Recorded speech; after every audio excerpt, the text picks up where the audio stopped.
Hello friends, ആദ്യ സോജ വ്ളോഗ്സിലേക്ക് എല്ലാ കൂട്ടുകാർക്കും സ്വാഗതം. നമ്മുടെ ചാനലിലേക്ക് ഇനിയും സബ്സ്ക്രൈബ് ചെയ്യാത്ത കൂട്ടുകാരൊക്കെ ഉണ്ടെങ്കിൽ നമ്മുടെ വീഡിയോസ് ഒക്കെ നിങ്ങൾക്ക് യൂസ്ഫുൾ ആയി തോന്നുന്നുണ്ടെങ്കിൽ മാത്രം നമ്മുടെ ചാനലൊക്കെ സബ്സ്ക്രൈബ് ചെയ്ത് സപ്പോർട്ട് ചെയ്യണം കേട്ടോ. അപ്പോൾ ഇത് നല്ല കിടിലനായിട്ടുള്ള അടിപൊളി വെറൈറ്റി പൊടിപ്പിട്ടാണ് കേട്ടോ. ഈ ഒരു കളർഫുൾ ആയിട്ടുള്ള പൊടിപ്പിട്ട് കാണുമ്പോൾ തന്നെ നിങ്ങൾക്ക് കഴിക്കാൻ തോന്നുന്നില്ലേ? ഇത് നല്ല കിടിലൻ ബീട്രൂട്ട് പൊടിപ്പിട്ടാണ്. അപ്പോൾ ഇതെങ്ങനെയാണ് ഉണ്ടാക്കണം എന്നുള്ളത് കൂട്ടുകാർക്ക് അറിയണ്ടേ? ഇത്രയും ഹെൽത്തി ആയിട്ടുള്ള ഈ ഒരു പൊടിപ്പിട്ട് ഉണ്ടാക്കുന്നത് അറിയാനായിട്ട് ഈ ഒരു വീഡിയോ നിങ്ങൾ സ്കിപ്പ് ചെയ്യാതെ കാണണേ. അപ്പോൾ ഇതിന് വേണ്ട ഇൻഗ്രീഡിയൻസും ഐറ്റംസും എല്ലാം ഒന്ന് നമുക്ക് നോക്കിയിട്ട് വന്നാലോ ഗൈസ്.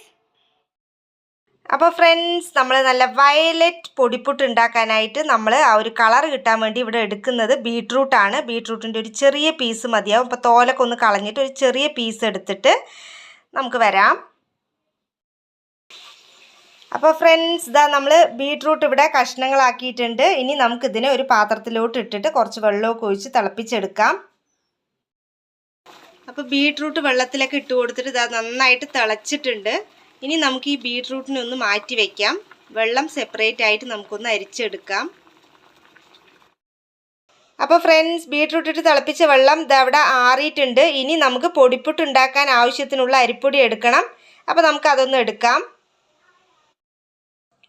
അപ്പോൾ ഫ്രണ്ട്സ്, ഇതാ ഞാനിവിടെ 2 ഗ്ലാസ് അരിപ്പൊടിയാണ് എടുത്തിരിക്കുന്നത്. അതിലോട്ട് ആവശ്യത്തിനുള്ള ഉപ്പ് കൂടി ചേർത്ത് കൊടുക്കുന്നുണ്ട്. ഇനി നന്നായിട്ടൊന്ന് മിക്സ് ചെയ്ത് കൊടുക്കാം നമുക്ക്.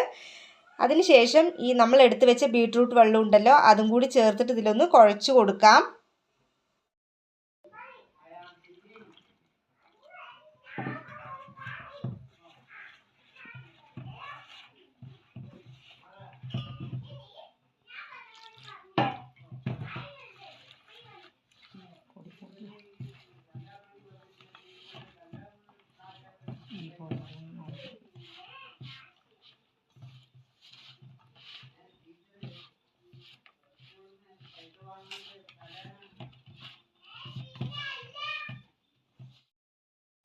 അപ്പോൾ ഫ്രണ്ട്സ്, നമ്മളിതാ പൊടിപ്പിട്ടിനുള്ള മാവ് ഇതാ കുഴച്ച് വെച്ചിട്ടുണ്ട്. ഇതാ ഈ ഒരു പരുവത്തിലാണ് ആക്കേണ്ടത്.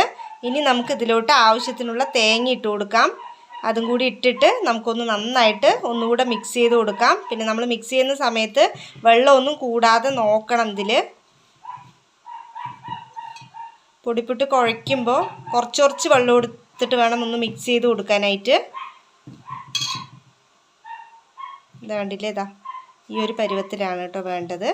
അപ്പോൾ നമ്മൾ തേങ്ങ കൂടി ഇട്ട് നന്നായിട്ടൊന്ന് മിക്സ് ചെയ്ത് കൊടുത്തിട്ടുണ്ട്.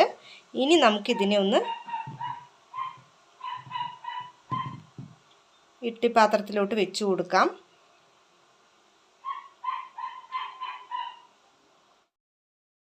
അപ്പോൾ പൊടിപ്പിട്ട് ഇതാ നമ്മൾ ആവി വെച്ചിട്ടുണ്ട്. ഇതാ കണ്ടില്ലേ, ഇഡ്ഡലി പാത്രത്തിലാണ് വെച്ചിരിക്കുന്നത്. തുണി വെച്ചിട്ട് അതിൻ്റെ മേലെ ഇതാ നമ്മൾ കുഴച്ച് വെച്ച മാവ് ഇട്ട് കൊടുത്തിട്ടുണ്ട്. അപ്പോൾ ഇനി നമുക്കിതൊന്ന് അടച്ച് വെച്ച് ഒരു 10 മിനിറ്റ് വേവിച്ചെടുക്കാം. അപ്പോൾ ഫ്രണ്ട്സ്, നമ്മുടെ ഹെൽത്തി വെറൈറ്റി ബീട്രൂട്ട് പൊടിപ്പിട്ട് ഇത് അവിടെ തയ്യാറായി കഴിഞ്ഞിരിക്കുകയാണ്. ഇതാ കണ്ടില്ലേ ഫ്രണ്ട്സ്, നല്ല കിടിലൻ കളറിൽ ബീട്രൂട്ട് കളറിലൊക്കെ ഇതാ വന്നിട്ടുണ്ട്. അപ്പോൾ ഇനി നമുക്കിതിനൊരു പ്ലേറ്റിലോട്ട് മാറ്റി കൊടുത്താലോ ഗൈസ്. അപ്പോൾ ഫ്രണ്ട്സ്, പൊടിപ്പിട്ടൊക്കെ ഇതാ ഒരു പ്ലേറ്റിലോട്ട് മാറ്റി കൊടുത്തിട്ടുണ്ട്. നല്ല ഹെൽത്തി ആയിട്ടുള്ള ബീട്രൂട്ട് പൊടിപ്പിട്ടാണ്. നല്ല കളർഫുൾ ആണ് കേട്ടോ. ഇത് കണ്ടാൽ തന്നെ കഴിക്കാൻ തോന്നും, അത്രയും ടേസ്റ്റും ആണ് കേട്ടോ. ഇത് മെയിനായിട്ട് ഇത് ഹെൽത്ത് വൈസ് ഒരുപാട് ഗുണങ്ങളുള്ളതാണ്. നമുക്കറിയാം ബീട്രൂട്ടിൻ്റെ ഗുണങ്ങളൊക്കെ. അപ്പോൾ ബീട്രൂട്ട് പൊടിപ്പിട്ട് എന്ന് പറയുമ്പോൾ ആ ഒരു ഗുണങ്ങളെല്ലാം നമുക്ക് കിട്ടുമല്ലോ. അപ്പോൾ എല്ലാവരും ഇതൊന്ന് ട്രൈ ചെയ്ത് നോക്കാൻ മറക്കരുത് കേട്ടോ കൂട്ടുകാരെ. ബീട്രൂട്ടൊക്കെ നമുക്ക് കറി വെച്ചിട്ടൊക്കെ കഴിക്കാൻ ഇഷ്ടമില്ലാത്ത ആളുകളാണെങ്കിൽ ഇതാ ഇങ്ങനെ ഒന്ന് നിങ്ങൾ ട്രൈ ചെയ്ത് നോക്കൂ. തീർച്ചയായും നിങ്ങൾക്ക് ഇഷ്ടപ്പെടും. അപ്പോൾ നമ്മുടെ വീഡിയോസ് ഒക്കെ നിങ്ങൾക്ക് യൂസ്ഫുൾ ആയി തോന്നുന്നുണ്ടെങ്കിൽ നമ്മുടെ ചാനൽ സബ്സ്ക്രൈബ് ചെയ്യാൻ സപ്പോർട്ട് ചെയ്യാൻ ഒന്നും മടിക്കരുത് കൂട്ടുകാരെ. അപ്പോൾ നമുക്ക് അടുത്ത വീഡിയോയിൽ കണ്ടാലോ ഗൈസ്. Bye bye.